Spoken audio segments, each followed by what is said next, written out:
Alright, so again, for this class, we're not going to deal with chapters 1 and 2, which, again, let me just get to the beginning of the book here. Again, chapter 1 is the basics of knife fighting. Chapter 2 is knife fighting myths, which is, if you teach anything knife fighting, you need to read is chapter 2, knife fighting myths. To make sure that you're not teaching myth, as so many people are. Act Combat 1. And let's see. So then we look at chapter 3, and chapter 3 is the actual attack, the beginning of the attack. So the knife attack. So what we're going to do here is we're basically going to follow the drills. I'm not going to go into great details of that. I mean, you read the book. He talks about grips, and one thing that you've heard me saying in the videos up here is about the ice pick grip. His text agrees wholeheartedly with my thoughts on the ice pick grip, and he calls his other grip that he uses the hit grip. Again, he doesn't use the fighting grip, which would be the saber grip. He calls that a weak grip, and I agree with it. And again, he calls that a slashing grip, I believe. And again, he's not big on slashing. As we see, he's not big on slashing at all. He considers slashing a big waste of time. And again, does he make a good point? Yes, he makes a good point. Again, he's way out over here, and there's then, let's say, the technique side over here. There are a lot of reasons to use a slash. And again, he's just totally against slashes. Where's the truth? Somewhere in the middle, probably. I mean, slashes definitely have an effective use. Now again, his attack is for an armed guy on an unarmed guy. That's what he's really talking about in this manual. An armed guy against an unarmed guy. Again, this attack that he uses, as we'll see in a little later, it's a pretty easy attack to defend if you have a knife. Okay, that's the first thing. It's pretty easy to attack to defend if you have a knife. And of course, you built a foundation in your knife fighting skills. Again, like by following along with this course. So again, he's talking about this hit grip, and the hit grip is you're just grabbing that knife as tight as you can in what I would call a hammer grip, and hit on that angle 3. And let's see, where do we go from there? Whoops. So from there he talks about a knife fighting stance. From there he talks about knife fighting stance, and again, the knife fighting stance is very similar to the stance that we've already learned in this class, except where he does lead with that empty hand a little bit, and he's got the knife back here. Again, because this is such an integral part of his attack, you need to stand out here, and we'll look at how he does all that.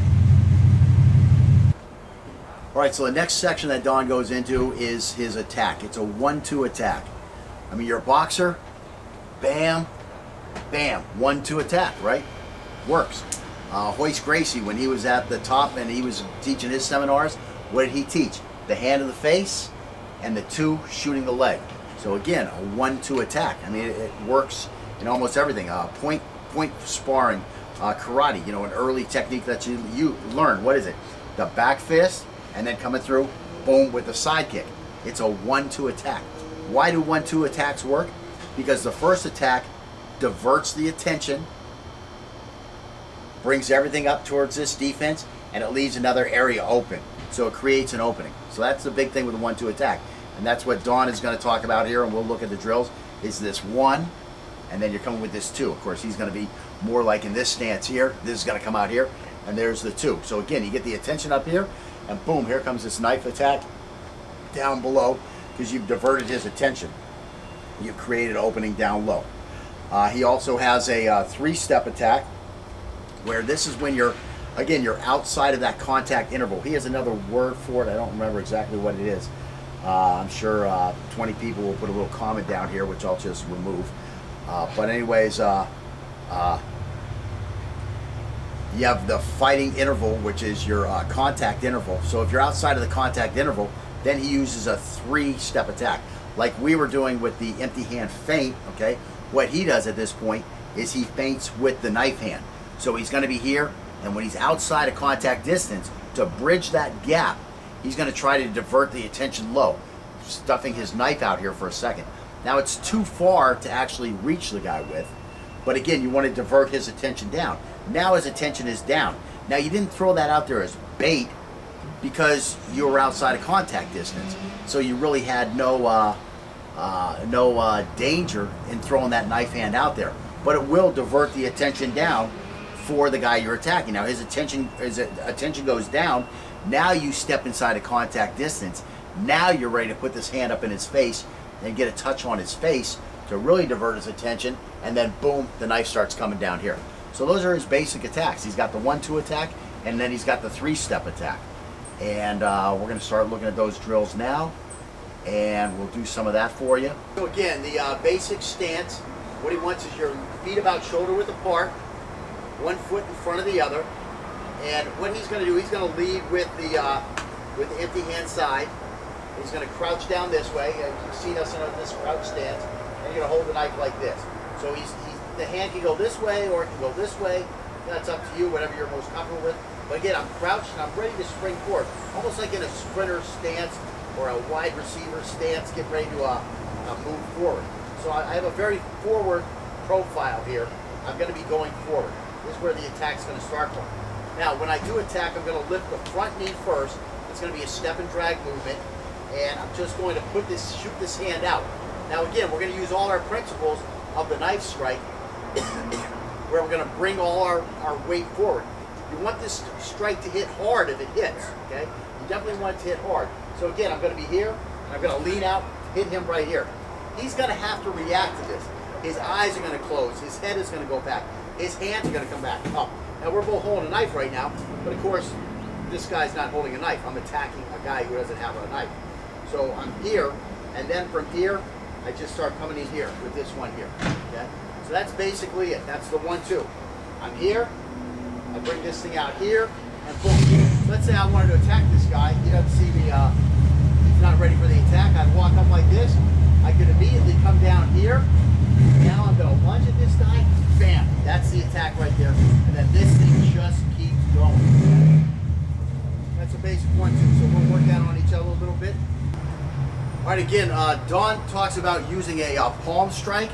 The reason I like the palm strike versus the fist is pretty simple.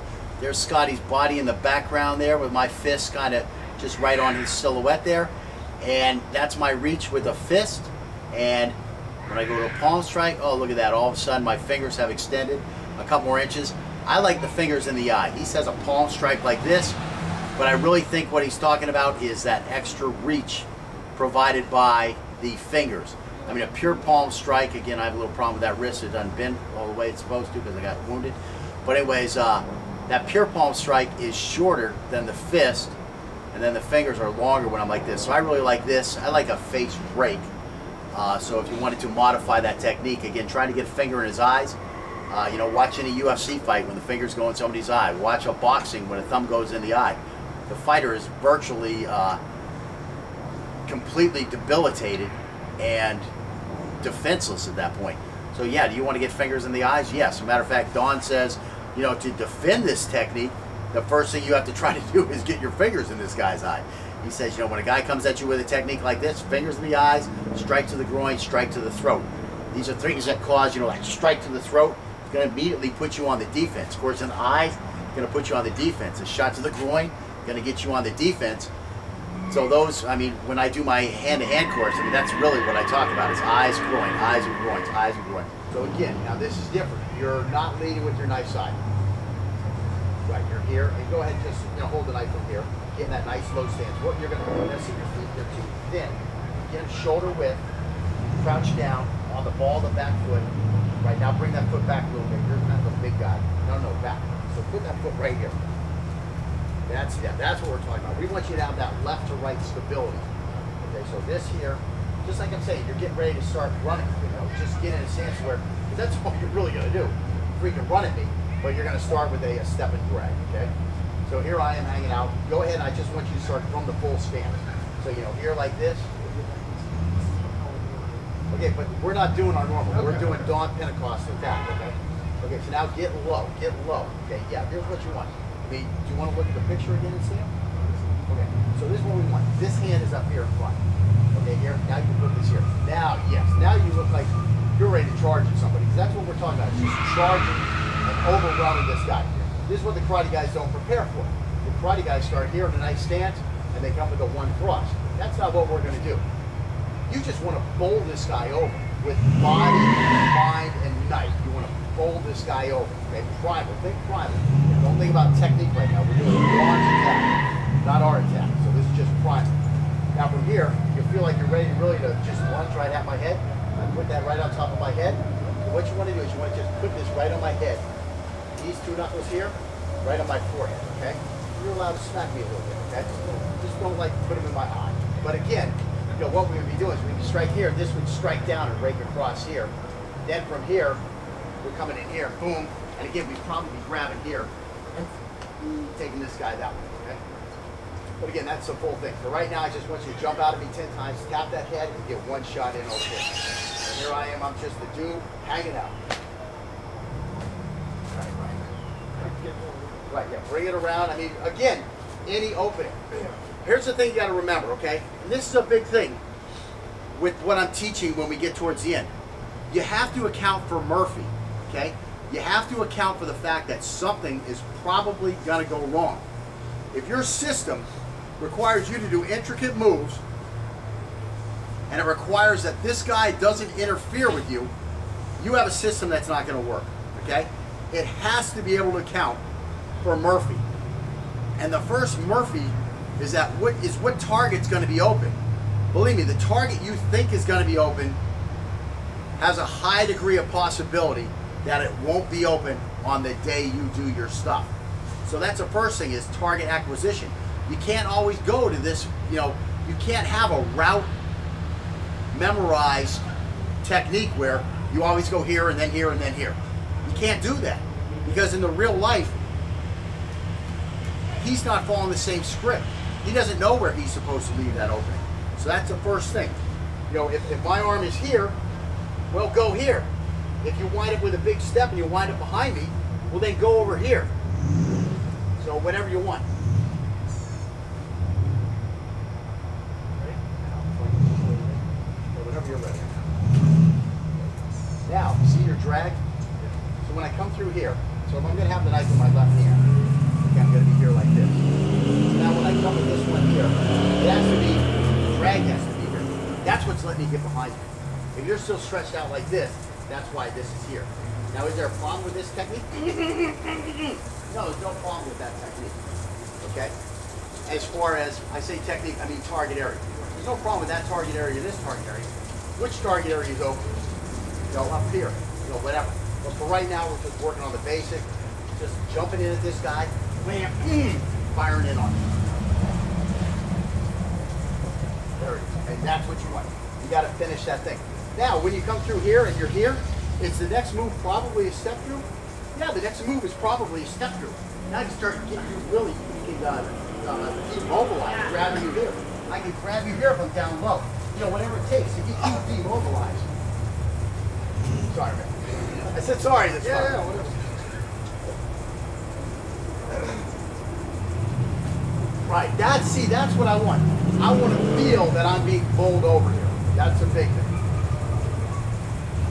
What up, man? What's the problem? Oh, Jesus Christ.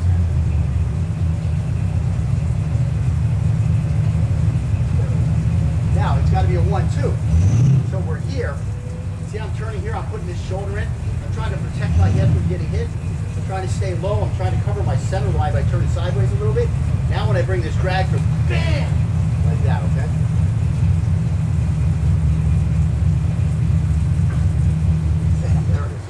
Let this leg sliding through bring that hip through for that strike. This one's turning this one out, and then this slide is bringing this one through. There you go. So again, does technique matter? You can see that because I studied the martial arts, I can realize that, well, if I close the gate, I get more extension for this first one. But more importantly, what that does is on the drag now, that allows the hip to come through this way, closing the gate, and boom, I start smashing in on it.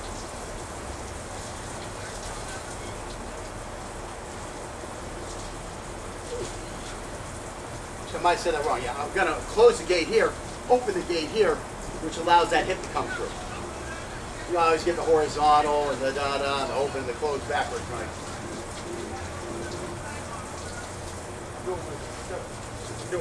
Yeah, you need to do the step and drag first. Bam! Just think of it as a jump. What are you doing? You're jumping in the pool, feet first. Now from here, once you land here, then you can start turning this thing around. Primal, man, primal.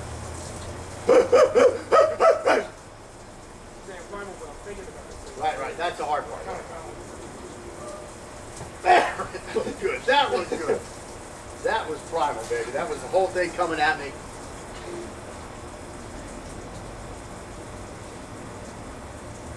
Oh my God, yes. Now you're throwing that nice 5. Throw that hooking 3. There it is. So, I just feel like yeah, that's what you want to do. That's what you want to do. You want to get this guy backing up where he can't even think about defense.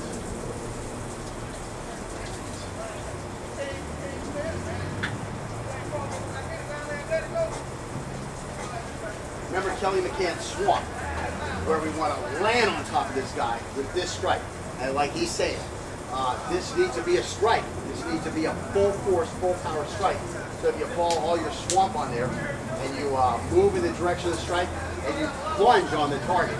Those are the 2 big things here to bring in that hard strike.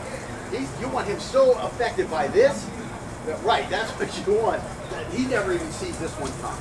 And again, we're keeping our hands down, and you're smacking my elbow with your fist, you know, that type of stuff. I mean, the more, okay, go ahead with an elbow. I mean, that's going to be my reaction. You see what I'm saying? Now you point that thing in my side.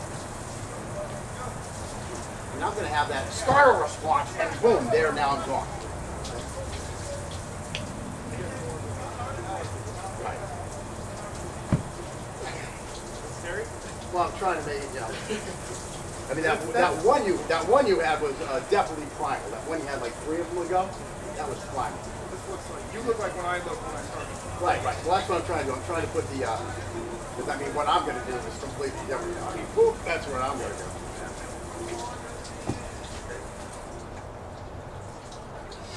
I'm going to X-block this thing. I'm going to be like this. That's how I'm going to take this out.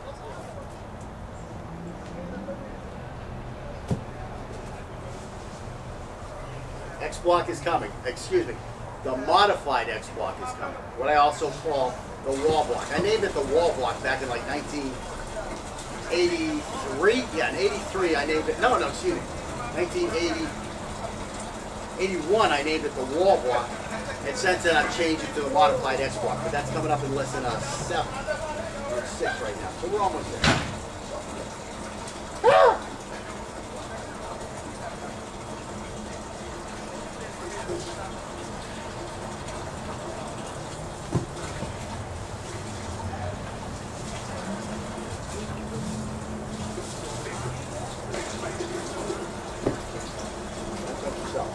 Now here's how you're going to get it strong. He's saying I need to get this strong. Where you're not getting it strong is when you come in here, see how the gate is turning this way, my hips are this way? That's where it's coming from. That's where all my core is now driving that knife in. I'm not arm swinging it as much as I am. Just blocking that elbow here and boom, hitting that first one there. Driving it with the hip and the shoulder. There it is right there. And see, now you step through with it. There's no problem with stepping through with it. I mean, you're here, and you're here, you step through, no problems. No problems. I think you lose a little bit of momentum behind it because of the fact that you're not grounded and pushing it, but you do have momentum because the whole body's coming. Yeah, I feel like I'm weaker when I just do the step and drag. But that's because you're not opening the gate, closing and opening the gate. You're just coming in straight like this, instead of reach out like this and like a jab. I mean, when you throw a jab, right, you turn this way, right? And what does that do? That loads up this, so that now you come through here. And now I can come through here and stop, or I could come through here all the way. And now that allows me to take that flanking motion pretty good.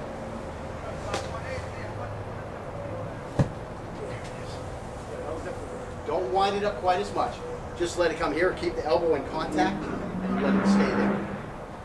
I know sometimes mine flail about a little bit, but there it is right there. Now just throw over 2 steps. Bam, bam.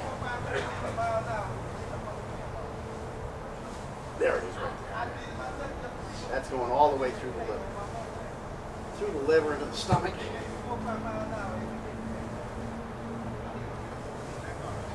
Get me out of my view.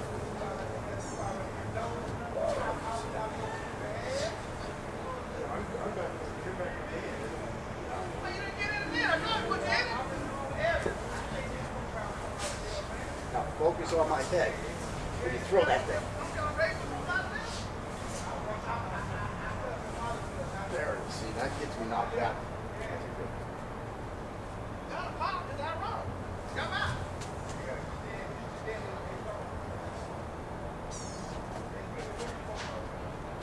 So while you're out there playing tag like this with your knife and you're ready to play tag, and this dude just comes running into you, put your knife out like a right hand forward lead. Okay, so this guy's here, so we're going to play tag. And of course, I'm going to go back to my other style because that's my other style, the left lead. But I'm going to have the knife in my right hand, okay? So here I am here. I'm like this. What am I going to do to this guy? I don't care about this knife, and I don't care about my hand. Because I'm a freaking primal, psycho, single-mindedly directed, freaking lethal, homicidal maniac, okay? I want to kill you, okay? So now we're going to go knife on knife, and we're going to use this attack. So you ready? So what am I going to do here? I'm just coming in here, bam, bam. That's all I'm going to do. Let me see you block that one with your little sparring session. I don't care what you do with this knife. I mean, try to bring it up and slash my neck when I come in. Why? Because I know where that knife has to go.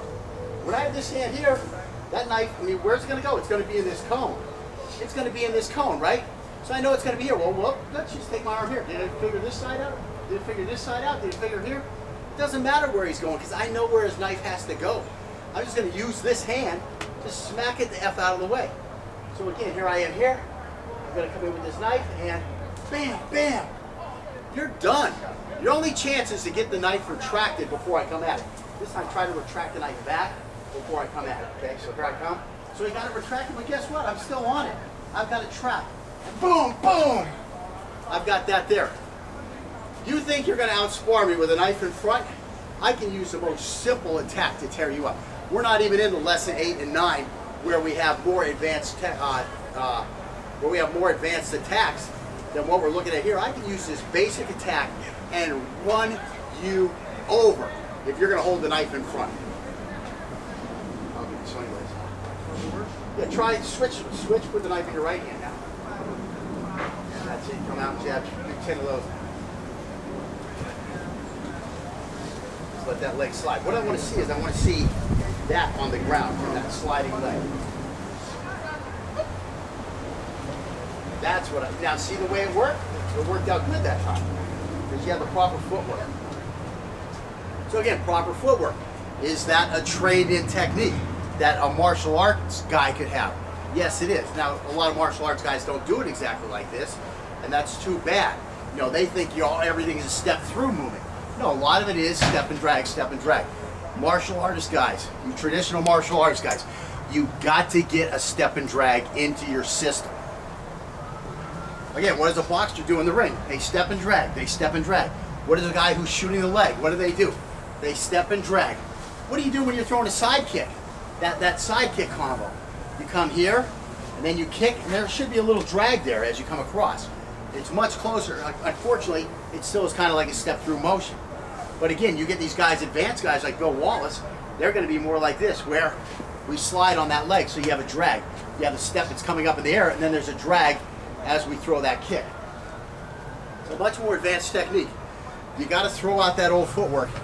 You got to bring quicker, modern footwork into your system, you martial arts, you traditional martial artists out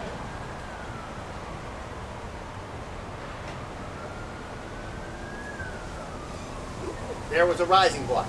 Threw a rising block. Step into a reverse, stepped into a front stance and a backwards motion, throw that rising block, and what's going to happen? Do I throw it? Boom, he got me. It's not going to work. Oh, I got him. Well, no, he got me. That's the thing that this does. Sorry, I'm being on your forearm.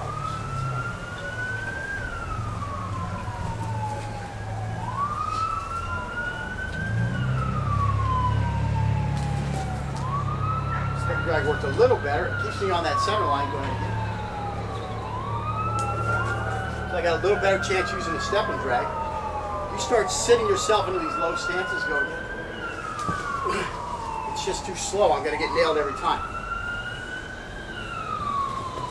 See, my reactionary time is not as good. I stand like this though. Do that step and drag a lot quicker. Now let's take that step and drag forward. To the side, and forward. You know, it works a lot better. So by far, this modern footwork is better, guys.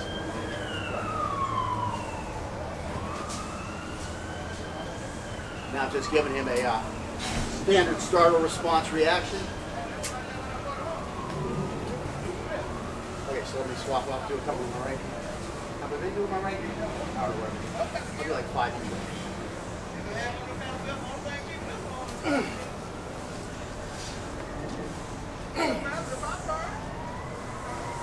Oh man, what's up, man?